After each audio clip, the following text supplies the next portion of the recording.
Ndongenda bahaye ikaze kuri mwebwe mwese mumara natwe gatano kuri gatano makuru n'ibiganiro byacu tubategurira ndetse tukabashikiriza kuri ndomonesha kure yacu ene yanyu ya Burundi News TV. Kaze kuri mwebwe mwese mubana natwe muri uno mwanya aho tugiye kuguruka ku makuru akomeye cyane akomeje kugenda aravugwa.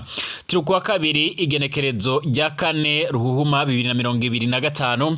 Ndabahaye ikaze mwebwe mwese mwidonido ry'amakuru akomeye cyane akomeje kugenda aravugwa, akomeje kugenda aradushikira, akomeje kugenda aradusumira muri uno mwanya aho twibanda kuri ko biravugwa mu Burundi, mu karere k'ibiyaga binini ndetse no hirya no hino mu isi. Dore ingingo nkuru tugiye kugaruka muri kino kiganiro cyacu cy'uno mwanya.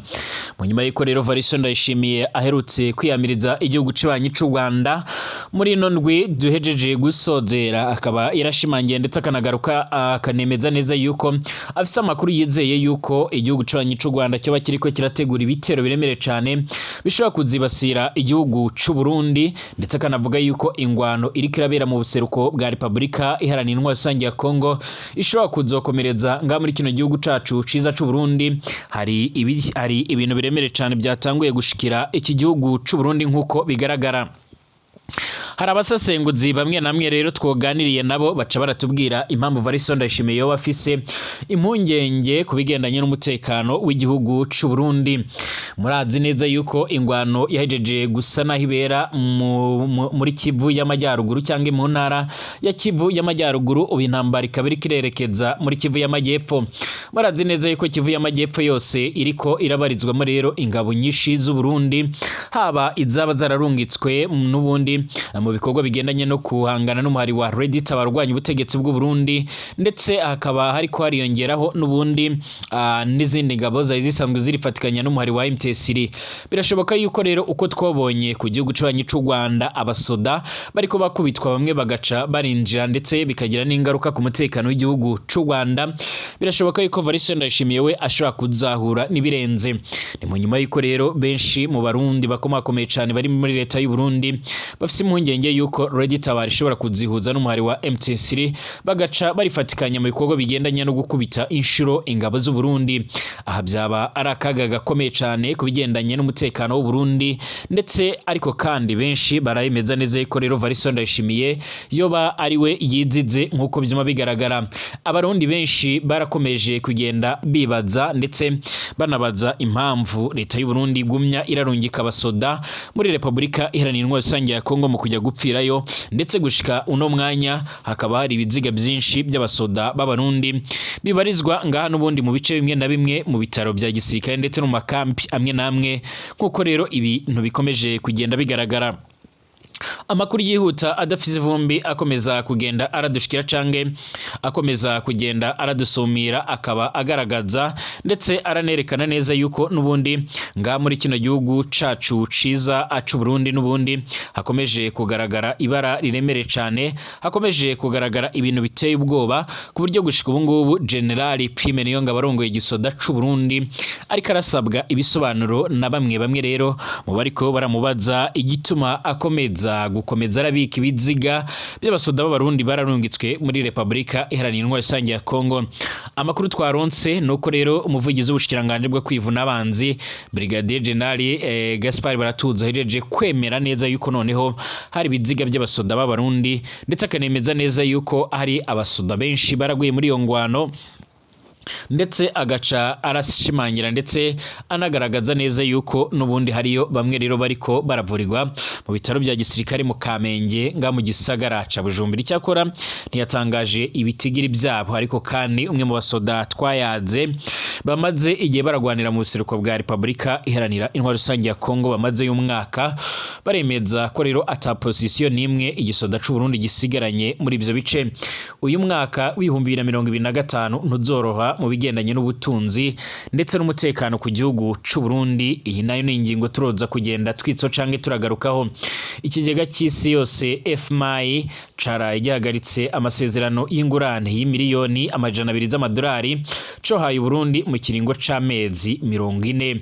Ibi byose turaza kubigarukaho, aho rero biri ngombwa yuko President Variso Ndayishimiye agomba kugira ibishoboka byose kugira ngo yohereze abasoda muri Republika Iharanira Intwaro Rusange ya Kongo kugira ngo ngo abashe kuba yoronka byinshi bigiye bitandukanye mu bigendanye n'ubutunzi mu gihe aho yari yiteze amakiriro biriko biranga bikaba bikomeje kugenda birafata indi ntera. Kaze kuri mwebwe mwese mubandanye mwumviriza amakuru n'ibiganiro byacu, kaze kuri mwebwe mwese mubana natwe ku makuru akomeje kugenda aravugwa cane cane amakuru agendanye n'umutekano, politike, diplomasi n'ibindi bigiye bitandukanye. Ndabahaye ikaze rero nubundi kubiriko biravugwa nga mu Burundi. Ndabahaye ikaze kuri mwebwe mwese mutwumviriza muri nga mu Burundi, cyane cyane mu gisagara ca Bujumbura, abari Gitega, abari mu makomine, amakayitsi ya ma province amwe namwe.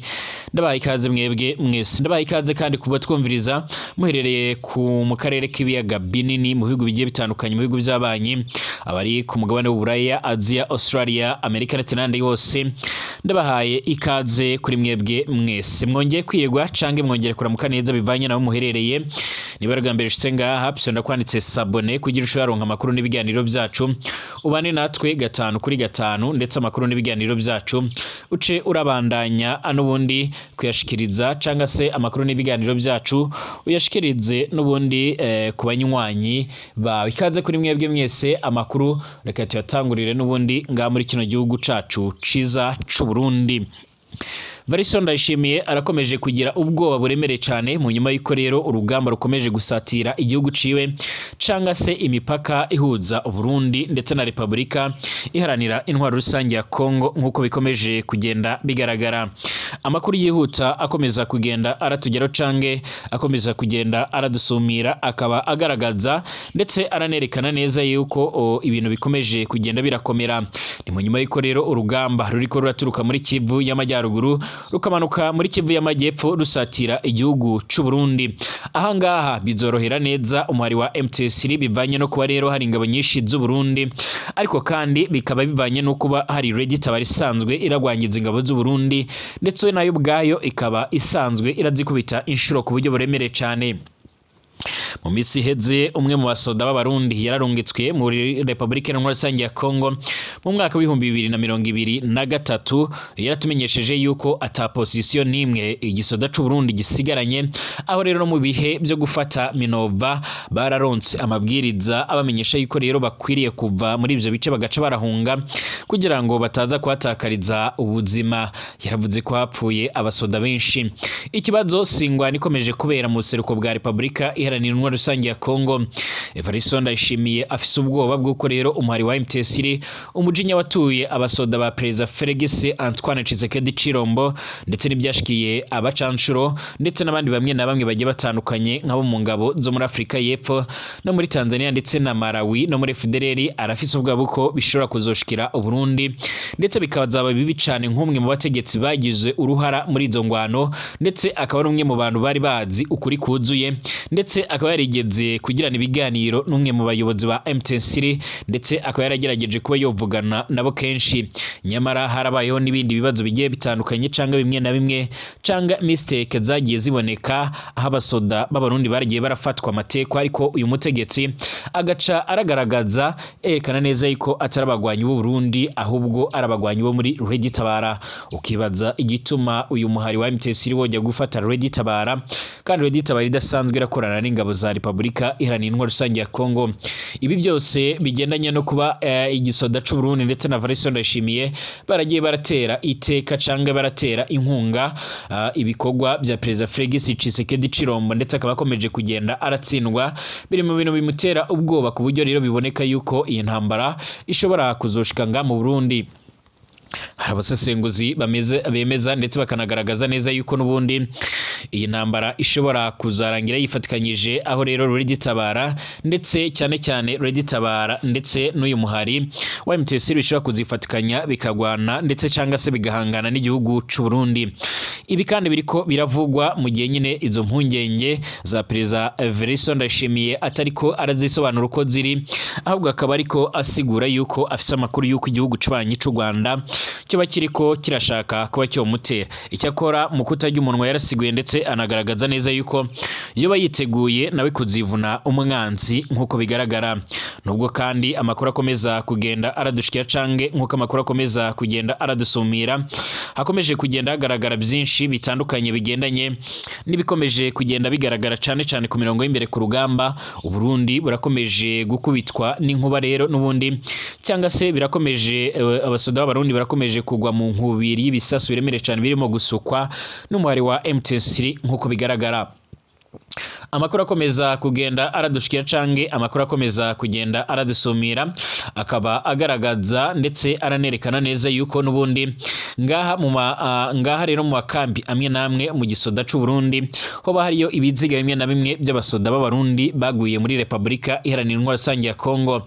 Ibi byarabanje kugirwa ibanga ku buryo buremere cane, ndetse binavugwa yuko haba hari n'abasoda bariko baravurirwa mu bitaro bya gisirikare mu Kamenge, ndetse mu makuru twifise nuko ibitaro bimwe na bimwe byaruzuriranye ku buryo n'ibyumba bimwe na bimwe bisanzwe byakirirwamo abana n'ababyeyi nabyo byotanguye kugenda birashyirwamo indembe ndetse n'inkomere nkuko bigaragara. Icakora umuvugizi w'ubushikiranganje bwo kwivuna abansi mu Burundi yari yarabihakanye bitera utwatsi, ariko kuri ino nshuro mu kiganiro yagiranye n'umwe mu menyesha makuru nga mu Burundi yarasiguye yuko hari ibiziga bimwe na bimwe by'abasoda b'abarundi, ndetse akaba hari rero n'ubundi n'abariko baravurirwa mu bitaro bya gisigare mu Kamenge nkuko bigaragara.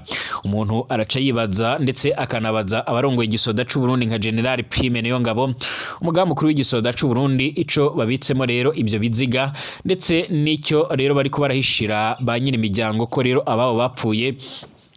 Ibi byose ni bimwe mu biboneka ndetse bikomeje no kuzana amatati, bikwereka neza yuko urugamba ndetse n'ibiriko birashikira n'ubundi iki gihugu c'u Burundi bitaza kuza koroha. Ubu kandi iyo situation irahagaze gutya mu gihe hari ibibazo bigendanye n'amatora, hakiyongera ibibazo bigendanye n'amagara atifashe neza y'umunyamabanga mukuru w'umugambwe uri ku butegetsi nyiriteka Reverend Kuriyo, nkuko amakuru akomeza kugenda aradushikira nkuko amakuru akomeza kugenda aradusumira. Kugeza ubu ngubu abatari bakeya rero bakaba bakomeza kugenda bagaragaza ndetse banagaragaza neza yuko n'ubundi ibikomeje kugenda bigaragara byerekana neza yuko Uburundi budashobora kuzoroherwa n'uyu mwaka w'ibihumbi 2025. Tukiri kubigendanye nibishobora kuzoshikira Uburundi muri uno mwaka nkuko bikomeje kugenda bigaragara, hari amakuru twaronse aho Uburundi bukomeje kugenda buratakarizwa icyizere ku rugero rutari rwarigeze kubaho nkuko bikomeje kugenda bigaragara cange nkuko amakuru akomeza kugenda aradusumira. Ikigega cy'isi yose FMI cara gihagaritse amasezerano y'ingurane y'imiliyoni 200 z'amadolari ya Amerika cohaye Uburundi mu kiringo cy'amezi 40 muri 2023. Iyi ngingo yo gutanga iyi ngurane yari yanezereye cane rero abategetsi b'u Burundi, yari insinzi ikomeye cane yo kugururiye Uburundi rero amahera menshi cyane y'abandi bafasha igihugu. FMI kandi rafashe ingingo kubera hari ibyo rero abategetsi b'u Burundi banse gushira mu ngiro nko kugabanya agaciro k'ifaranga ry'u Burundi bakarijanisha nuko rero rivunjwa kuri nkuko rivunjwa rero nyine. Hari kandi by'umwariko muri Kigarama iheze Perezida Variston Ndayishimiye yarateye akagere rero FMI avuga ko yironkeye abandi azokura ahandi azokura amahera. Muraza amajambo menshi Variston Ndayishimiye amaze imisi ariko avuga yuko Uburundi n'ubundi budateze gutera imbere, kuko rero iyo buza kuba buratera imbere n'ubundi bwari gutera imbere bivanye no kuba hari abantu babufashaga. Icyakora yavuze yuko ari bumwe rero n'ubundi ari kimwe mu bihugu bisanzwe byifise ku buryo rero bagomba gukora ibishoboka byose kugira ngo babashe kuba botera imbere. Iyi ngingo ya FMI ituma rero ni banki y'isi yose Banque Mondiale ica ihagarika amahera yategura guherera leta y'u Burundi nkuko bikomeje kugaragara ngo ayifashe mu migambi igendanye no kwiteza imbere. Iyi ngingo ya FMI kandi irashobora kugira ingaruka ziremere cane no ku biganiro leta igirana n'abandi bashobora kuba boyifasha gufasha na cane ibihugu vya Buraya. Imbere ya 2015 ubumwe bwa Buraya nibwo rero bwari imbere mu gufasha leta y'u Burundi mu mahera ikoresha mu mwaka. Icizere cy'amahera rero iyo vuye mu butare bwa RDC naco nyene cyaheze nkuko biriko bigaragara mu ntambara u Burundi burimwo muri Republika Iharanira Rusange ya Congo. Perezida Evariste Ndayishimiye yari yakoze idiri rikomeye cane na Perezida Félix Tshisekedi Chilombo wa RDC. Yari yemereye rero Evariste Ndayishimiye ko ashobora kwigizayo M23 agashigikira rero aho bita Rubaya, ari we rero azoca yimba ubutare na cane bwa Korota akabushora hanze rero agaheza, akaba ari we rero ahemba abasirikare biwe akongera akayakoresha rero mu guteza imbere u Burundi. Ubwo butare busanzwe rero buronderwa n'isi yose, burasanzwe bwifashishwa n'ibigo biremereye cyane n'ubundi nka za Apple ndetse n'ibindi bigo bimwe na bimwe bigiye bitandukanye bisanzwe bizwiho mu gukora ibikoresho by'ikoranabuhanga. Nkuko bigaragara icizere cyo gufata Rubaya cyaraheze kuva M23 yirukanye abasoda b'u Burundi muri Ngungu, ikabaka ibirindiro byose n'amapozisiyo yose bari bafise muri Nord Kivu, mu nyuma igafata igisagara ca Goma. Abasirikare b'u Burundi bari muri Republika Iharanira Rusange ya Congo baratwandikiye ko rero bafise ubwoba ko Perezida Tshisekedi ashobora no guhagarika gutanga amahera yo kubahemba kubera ibyo rero bari bamwemereye byose byabananiye. Ndayishimiye rero yari yemeye ko rero abasoda b'u Burundi bazosunika M23 gushika ku rubibe rw'u Rwanda, bikenewe rero bakanabandanya gufasha FDLR kwinjira gutera u Rwanda. Muri Nzero 2024 ikinshasa muri Republika Iharanira Rusange ya Congo, Perezida Evariste Ndayishimiye yari yatangaje ikese ko azofasha ugwaruka rwo rero mu Rwanda gutembagaza Perezida Kagame, ndetse none byarangiye kuwa gatanu rero uheze Perezida Evariste Ndayishimiye ari watabaza makungu ko rero u Rwanda rwimirije kumutera. Amahera rero yahora ava muri Somalia nayo arahagaze. Ibi ni byago ndetse n'ibara riremere cyane riko riragwira u Burundi. Benshi ntibajya umunwa mu kugaragaza neza ko ibi byose biriko birategwa n'imiyoborere mibi ikomeje gusabika zimwe mu ndongozi nkuru z'igihugu cy'u Burundi. Kuva mu kwezi kwa gatatu 2025 ingabo z'u Burundi zahora rero muri Somalia nazo zizoba zitashe zose aho muri Somalia. U Burundi bwari buhamaze rero imyaka yarwa muri 17. Muri iyo myaka yose n'ubundi nkuko bizama bigaragara amafaranga akoswe ibigwanisho, amafaranga akafatwa abasoda, agafatwa n'abasoda ndetse n'ayandi menshi cyane u Burundi bukurayo ntiyigeze yinjizwa mu mahera rero leta ikoresha, ntiyigeze anakoreshwa mu kugura ibikoresho bigezweho bya gisirikare. Aya mahera rero yagumye aribwa n'akagwi gato k'abategetsi cyane abegereye n'ubundi u Burundi mu ndongozi nkuru z'igihugu. Mu bitumye Burundi bwirukanwa muri Somalia rero harimo kuba rero budafise rero ibikoresho bya gisirikare bikwiriye by'ubwo butumwa rero bushobora gucunga neza akarere bwokabaye bujejwe. Ayo rero ni ayandi madolari menshi u Burundi buhombye bwa rero bwinjiza muri buri mwaka. Albert Shingiro uyu nguyu n'umushikiranganje ajejwe imigenderanire mpuzamakungu ku gihugu cy'u Burundi avuga ko amafaranga yahorero ava muri Amerika nayo agiye kugabanuka na cane. Umushikiranganje Albert Shingiro yaravuze ko aherutse kuganira n'userukira leta zunze ubumwe za Amerika mu Burundi. Mu byo rero baraganiriye harimo ko Amerika igiye kugabanya amahera rero itanga mu bihugu bya Afrika. Albert Shingiro yishuye ko rero u Burundi atamakori butanga rero muri Amerika yotuma buguma rero bufashwa. Kuko bigaragara aya na makuru rero menshi mabi cyane ku by'ubutunzi, mu gihe rero amafaranga mva makungu yari asanzwe akennye cyane nga mu Burundi. Igihugu ntikigishoboye rero kugura igitoro gikwiriye, imiti n'ibindi byinshi byankenegwa. Ibintu bishobora rero kuyagara rwose uyu mwaka wa 2025 muri leta y'u Burundi isanzwe itemera guhanurwa. Inyishu Evariste Ndayishimiye rero na Reverend Ndikuriyo bari bamaze iminsi batanga ni ugucukura ubutare bwa Murehe mu Kirundo ndetse no gutera amavoka menshi azimbuka n'ubundi mu myaka 5. Umwe mu bategetsi bakomeye cyane n'ubundi muri leta y'u Burundi ntidushimye kuvuga amazina yiwe n'ubundi wavuga ko ibyo byose ari amajambo yo gusinziriza abarundi. Uyo rero uwo mutegetsi wo hejuru avuga ko atakije na gito yafise abona muri politike ya Perezida Variso Ndayishimiye. Hagati aho kandi Perezida Variso Ndayishimiye n'umukenyezi wiwe baraye bafashe urugendo rubashikana muri leta zunze ubumwe za Amerika, aho bavuga ko rero bagiye mu masengesho y'imisi 2. Utudorari na dukeya rero turi mu kigega c'u Burundi babandanya kutununuza mu ngendo z'urutavanako nkuko bigaragara. Hari benshi bamaze kugenda bamenyera ndetse banemeza neza ko mu gihugu c'u Burundi hakomeje kugaragara ibikorwa bigendanye n'ingendo z'umukuru w'igihugu, aho bivuga ko agenda atanasize umutambukanyi wiwe, ariko kandi bikaba biboneka yuko ari bara riremere cyane riba ririko rirakogwa, kuko amakuru akomeza kugenda aradushikira cange amakuru akomeza kugenda aradusumira. Ibi byose biratuma rero abanyagihugu batera ikizere Perezida Variso Ndayishimiye ndetse bakanagaragaza neza ko ibyo byose atacyo bizogeza ku banyagihugu. Mbashimire, tugaruke mu kanya turabira hamwe ibindi bigezweho.